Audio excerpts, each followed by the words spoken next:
Hi students, sixth sum.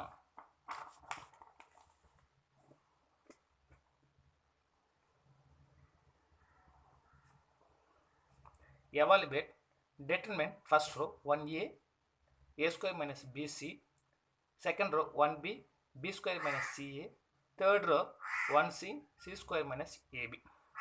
இது evaluate பண்ணி இதோட ஆன்சர் என்ன கண்டுபிடிக்கணும். சொல்யூஷன் given அப்படியே எழுதுக்கோங்க. ஃபர்ஸ்ட் ரோல determinant first row 1a a square minus bc, second row வந்து 1b b square minus ca, third row வந்து 1c c square minus ab. Next இதுக்கு என்ன யூஸ் பண்ணுறோம்னா யூஸிங் த ப்ராப்பர்ட்டி. இதோட ப்ராப்பர்ட்டி இந்த மாதிரி வந்தாலே ஏதாவது ஒரு எலிமெண்ட்டோட ஆட் ஆயிருந்தாலும் சரி, இல்லை மல்டிப்ளேஸில் இருந்து அது ரோலாக இருக்கலாம், இல்லை காலத்தில் இருந்தாலும் இந்த ப்ராப்பர்ட்டியை யூஸ் பண்ணுங்கள். If each in element in a row or column of a determinant is expressed as the sum of two or more terms, then the determinant can be expressed as the sum of two or more determinant of the same order. இந்த மாதிரி ஒரு ரோலையும் சரி காலத்துலேயும் சரி டிஃப்ரென்ஸாக இருந்தாலும் சரி சம்மாக இருந்தாலும் ஏதாவது ஒரு எலிமெண்ட்டோட டிஃப்ரென்ஸாக இருந்தாலும் சரி சம்மாக இருந்தாலும் சரி இந்த மாதிரி இருந்ததுன்னா அதே ஆர்டரில் two or more two R three டெட்டர்மினன்ட்ஸை எழுதுக்கலாம். அதே ஆர்டரில் எழுதுக்கலாம். இங்கே எத்தனை டேர்ம்ஸ் ஆட் ஆகுது பார்த்துட்டு அதுக்கேற்ற மாதிரி டிட்டர்மினண்ட்டை நம்ம அதே ஆர்டரில் எழுதலாம். அதுதான் for example a plus m1 first ரோவில் a plus m1 b2 c2, second ரோல் வந்து b plus m2 a2 c2 c square. Example a plus m1 first ரோவில் b square c square, second ரோவில் b plus m2 a square c square, third ரோவில் வந்து c plus m3 c square a square. இந்த மாதிரி இந்த first காலத்தில் m1 m2 add ஆயிருக்கு. இது வந்து 3x3 மேட்ரிக்ஸ் தான். இந்த டிட்டர்மினண்ட்டில் 3x3 இருக்குது.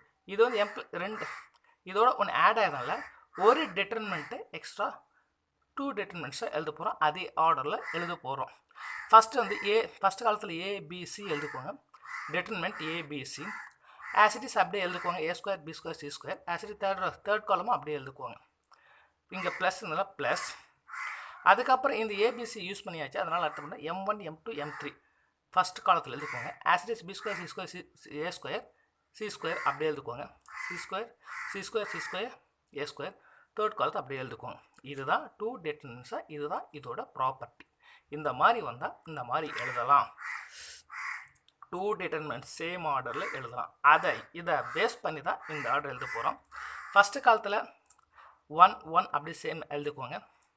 இதில் என்ன பண்ணுறேன்னா செகண்ட் காலம் வந்து a b c, third column A square minus PC B square minus CA C square minus a b determinant equal to இது எப்படி எழுதுகிறேன் இந்த ஆர்டர் இந்த ப்ராப்பர்ட்டி யூஸ் பண்ணோம்னா ஃபஸ்ட்டு காலம் ஆசிட்டிஸ் எப்படி அப்படியே எழுதுக்கோங்க 1 1 1. செகண்ட் காலம் அப்படியே எழுதுக்கோங்க ஏபிசி. இதில் என்ன பண்ணுறேன்னா A square B square C square இது எழுதுறேங்க ப்ளஸ் இந்த ப்ராப்பர்ட்டி இந்த ப்ளஸ் யூஸ் பண்ணிக்கோங்க. அதுக்கப்புறம் என்ன பண்ணுறது இதில் என்ன இருக்குது காலம் 1 ஆசிட்டிஸ் அப்படியே எழுதுக்கோங்க. காலம் 2 அப்படியே எழுதுக்கோங்க ஏபிசி. இதில் அடுத்தது என்ன இருக்குது minus b c minus c a minus a b இங்கே எழுதுக்கோங்க. அதுக்கப்புறம் என்ன இந்த டிட்டர்மினண்ட்டை அப்படியே எழுதுக்கோங்க. இந்த மைனஸ் இது காலம் 3ல் மைனஸ் வெளியே எடுத்துட்டோம்னா மைனஸ் காலம் 1 அப்படி எழுதுக்கோங்க. காலம் 2ல் ஏபிசி எழுதுக்கோங்க. இங்கே மைனஸ் வெளியே வருவாங்க. இது எல்லாமே ப்ளஸ் ஆகிடும். Plus b c plus c a plus AB.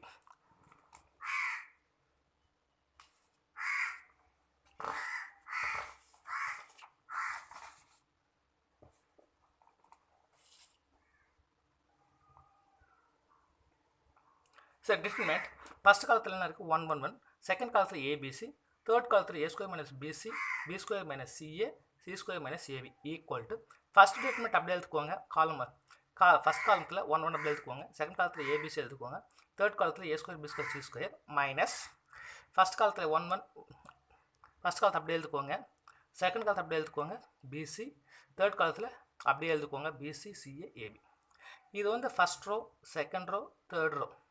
இப்போ இது என்ன பண்ண போகிறோம்னா இந்த ஆர்டரில் கொண்டு வந்தோன்னா அப்போ இங்கே ஏ ஸ்கொயர் இருக்குது, இங்கேயும் 1 இருக்குது, ஏ ஸ்கொயர் இல்லை.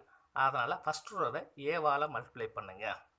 அதுக்கப்புறம் இங்கே பி ஸ்கொயர் இருக்கிறதுனால செகண்ட் ரோவை பியால் மல்டிப்ளை பண்ணணும். தேர்ட் ரோவை சியால் மல்டிப்ளை பண்ணணும். அப்போ ஏபிசி வெளியே எடுத்துக்கு ஈஸியாக இருக்கும். இதுதான் R1 equal to R1 into a, R2 சென்ஸ் to R2 into b, R3 into c. இதுதான் நம்ம யூஸ் பண்ண போகிறோம். இந்த ஃபஸ்ட் டிட்டர்மினன்ட் அப்படியே எழுதுக்கோங்க. சரி, R1 ஏவால் மல்டிப்ளை பண்ணால் அதுக்கு காம்பன்சேட்டிவாக டிட்டர்மினன்ட்க்கு வெளியே 1/a எழுதணும்.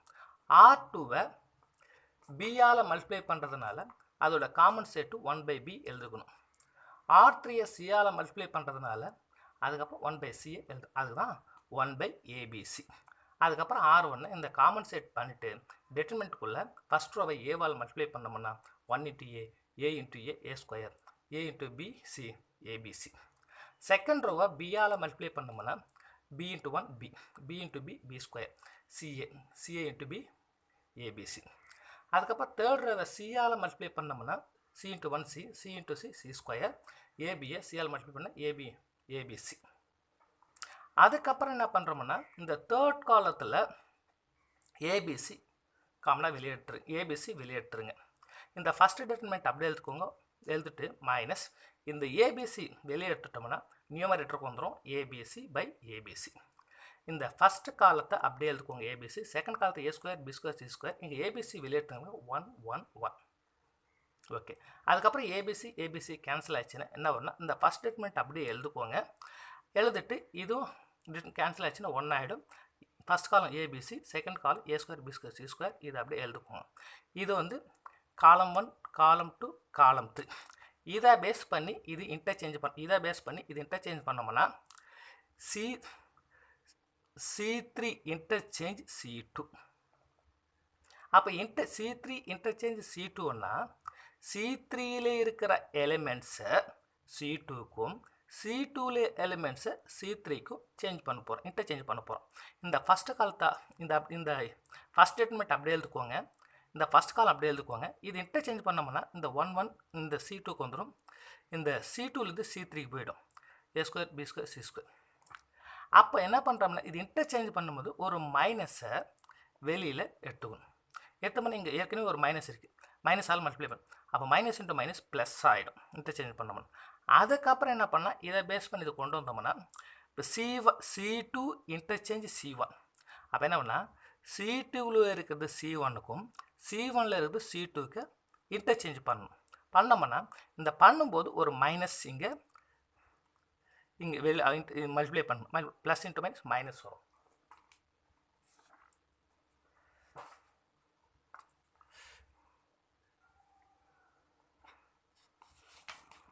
ஓகே, இன்டர்சேஞ்ச் பண்ணோம்னா அப்போ என்ன இது ஃபஸ்ட் டிட்டர்மினன்ட் அப்படியே எழுதுக்குவாங்க. இங்கே ப்ளஸ் இன்ட்டு மைனஸ் ஆகிடும். அந்த மைனஸ் தான் இங்கே போட்டிருக்கு. இன்டர்சேஞ்ச் பண்ணோம்னா இந்த ஃபஸ்ட் C2 C1க்கு மாறிடும். C2 C1க்கு மாறியாச்சு. அதுக்கப்புறம் C1 C2க்கு ABC. அந்த ஆஸ் இட் இஸ் காலம் 3 அப்படியே எழுதுக்குவாங்க. 1 1 ABC A square B square C square மாற்றியாச்சு. அதுக்கப்புறம் என்ன பண்ணுறோம்னா இங்கே இந்த டிட்டர்மினன்ட்டும் இங்கே மைனஸ் பண்ணிட்டோம்னா இதோட 1 மைனஸ் 1. இங்கே என்ன இருக்குது ஏ, இங்கே மைனஸ் ஏ மைனஸ் இங்கே ஏ ஸ்கொயர், இங்கே மைனஸ் ஏ ஸ்கொயர். இங்கே என்ன இருக்குன்னா இது 1 minus 1 b minus b square minus b square. 1 minus 1 c minus c square minus c square. இருக்குது எல்லாமே டிட்டர்மினன்ட்டில் என்ன வரும் 0 0 0 ஈக்குவல் டு 0. இதுதான் இதோட சொல்யூஷன்.